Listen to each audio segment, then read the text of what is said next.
Ancient Egypt was a civilization of ancient North Africa. This civilization existed along the lower reaches of the Nile River. These followed the prehistoric Egypt and formed around 3100 BC with the political unification of Upper and Lower Egypt under Menes, often identified as Narmer. The history of these lands is a long one, stretched on thousands of years. The people here experienced throughout time lots of events, from conflicts to periods of peace, from famine and decay to prosperity and incredible wonders that the world had never seen. A series of kingdoms existed, separated by periods of relative instability, known as intermediate periods. The Old Kingdom of the Early Bronze Age, the Middle Kingdom of the Middle Bronze Age, and the New Kingdom of the Late Bronze Age. Just by looking at these lands and knowing their incredible achievements which happened thousands of years ago, we may sure consider that this ancient civilization was a successful one. Considering that the Great Pyramid of Khufu was built around 2580 to 2560 BC with a simple math calculation, the year 1 AD, when Jesus existed, is closer to our present year than it is to the construction of this gigantic wonder. The success of the ancient Egyptian civilizations came from many directions, but one is from its ability to adapt to the conditions of the Nile River Valley for agriculture. The predictable flooding and controlled irrigation of the fertile valley produced surplus crops, which supported a dense population and social development and culture. The administration sponsored mineral exploitation of the valley and surrounding desert regions, the early development of an independent writing system, the organization of collective construction and agricultural projects, trade with surrounding regions, and a military intended to assert Egyptian dominance. Motivating and organizing these activities was a bureaucracy of elite scribes, religious leaders, and administrators under the control of a pharaoh, a king who secures the unity of the Egyptian people in the context of an elaborate system of religious beliefs. The many great achievements of the ancient Egyptians include the construction techniques that supported the building of monumental pyramids, temples, and obelisks, a system of mathematics, irrigation systems, and agricultural production techniques, and a practical and effective system of medicine. Also, the Egyptians were masters in cutting and polishing building materials. New forms of traditions existed throughout the years, and the state also confronted with outside enemies. A new interesting thing is that the earliest known peace treaty was made between them and the Hittites. Seeing their great ruins, monuments, statues, buildings that lasted until our days, knowing about their medicine, about their military might even, we may ask, what happened to them? What was the reason or reasons that led to the collapse of ancient Egypt?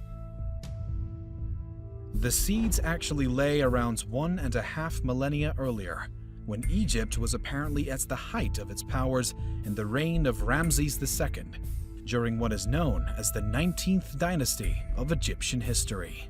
Ramses' great foes were the Hittites of what is now modern Turkey, a key battle with whom at Qadesh was frequently displayed on the great pharaoh's temples. But during the course of its history, Egypt was invaded or conquered by a number of foreign powers, including the Hyksos, the Libyans, the Nubians, the Assyrians, and the Achaemenid Persians. The first sign of weakening was a loss of military power and lackluster military development due to available natural resources. While other surrounding and growing empires were able to forge iron from resources available locally, the differences between their armies was that while the Egyptians were armed with weapons of bronze, the Hittites had access to iron.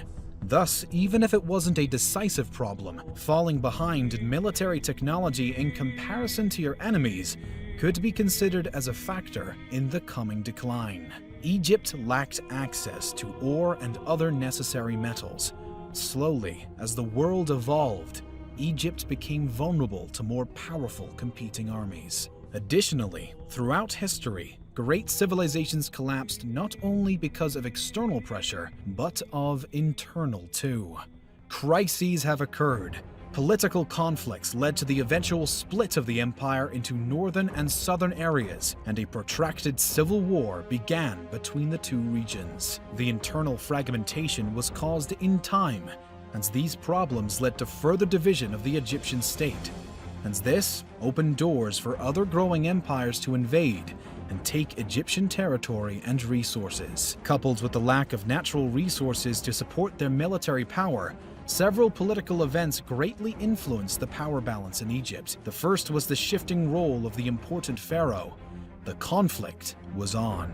After a long civil war and several attempts to reunite the Egypt state, the empire remained split, with huge gaps in administration, a loose association between the governments of the two regions. Every part of the state is important for its continuance and for its prosperity. Here, religion played a major role in nearly all aspects of Egyptian life. We can see this on ancient walls. The hieroglyphs are still there.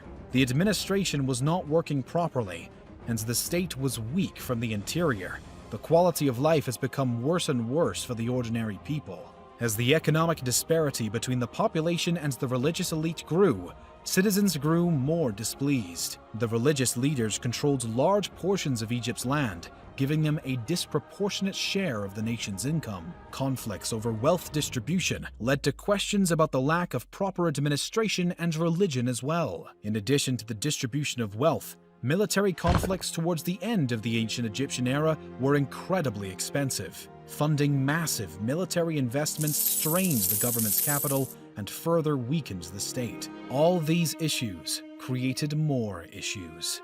The dependency of the Nile River, the lack of metal resources, the corruption that led to the lack of economic health made Egypt less able to handle other stresses, eventually leading to its fall. Even if the internal conflict influenced the health of the Egyptian state, external military conflicts further weakened the empire. A big blow happened in 7th century BC. The nearby Assyrians invaded Egypt. The Assyrians occupied Memphis, sacked the temples of Thebes, and reigned until 627 BC. During this time period, the Egyptian climate contributed to the fall of ancient Egypt in other ways. The Nile River, which was the primary resource of water for drinking and crop irrigation, was a temperamental river, known for flooding and periods of low water levels. This caused widespread hunger, and thousands of Egyptians died from dehydration and starvation. While experts believe the low water in the Nile was the primary influence for the fall of ancient Egypt, during the later period in the empire's existence, a 2 to 3 decade period was marked by erratic flooding of the Nile, destroying crops and starving the people dependent on them. The Assyrians left control of Egypt to a series of vassals who became known as the Site Kings of the 26th dynasty, even if the Assyrians were pushed back. The economy and culture were revitalized, but in 525 BC, a new danger appeared. The mighty Persian Empire began the conquest of Egypt, capturing the pharaoh Psamtik III at the Battle of Pelusium. The Persian king assumed the formal title of pharaoh, but ruled Egypt from Iran, leaving Egypt under the control of a satrapy. At the end of this extended period of political and economic unrest and devastating climate issues, Egypt had lost most of its land and became a mere province within the Persian Empire. Revolts happened. Thousands of its people had died, and the public was increasingly dissatisfied with both their political and religious leaders. Alexander the Great conquered the Persian Empire and was welcomed by the Egyptians as a savior. The administration established by Alexander's successors, the Macedonian Ptolemaic Kingdom, was based on an Egyptian model and based in the new capital of Alexandria. The city showcased the power and prestige of Hellenistic rule and became a seat of learning and culture. Continued Egyptian revolts, ambitious politicians, and powerful opponents from the Near East made this situation unstable, leading Rome to send forces to secure the country as a province of its empire. Christianity began to spread through Egypt, and with it the Greek alphabet, both transforming key features of the ancient culture that we know and recognize today. adopting a new religion, where the old religion had been a major cultural force in the Egyptian Empire, led to the end of practices such as mummification that the ancient Egyptians were well known for. Similarly, adoption of the Greek alphabet led to the disuse of hieroglyphics, another key feature of Egypt that we have with us today. These shifts signals the true fall of ancient Egypt, although the forces that drove the decline had been operating for a considerable time period. In the 4th century, as the Roman Empire divided, Egypt found itself in the Eastern Empire. In the waning years of the empire, Egypt fell to the Sasanian Persian army, 618 to 628 AD, and was recaptured by the Roman Emperor Heraclius, 629 to 639 AD, and then was finally captured by the Muslim Rashidun army in 639 to 641 AD, ending Roman rule. In its last centuries, from its internal problems until the Arab conquest, the Egyptian civilization was more and more influenced by the outside world. Having their own problems, the Kingdom of the Nile couldn't resist against foreign influences. Persians, Greeks, and Romans shaped their culture, traditions, language, and religion. We want to thank you so much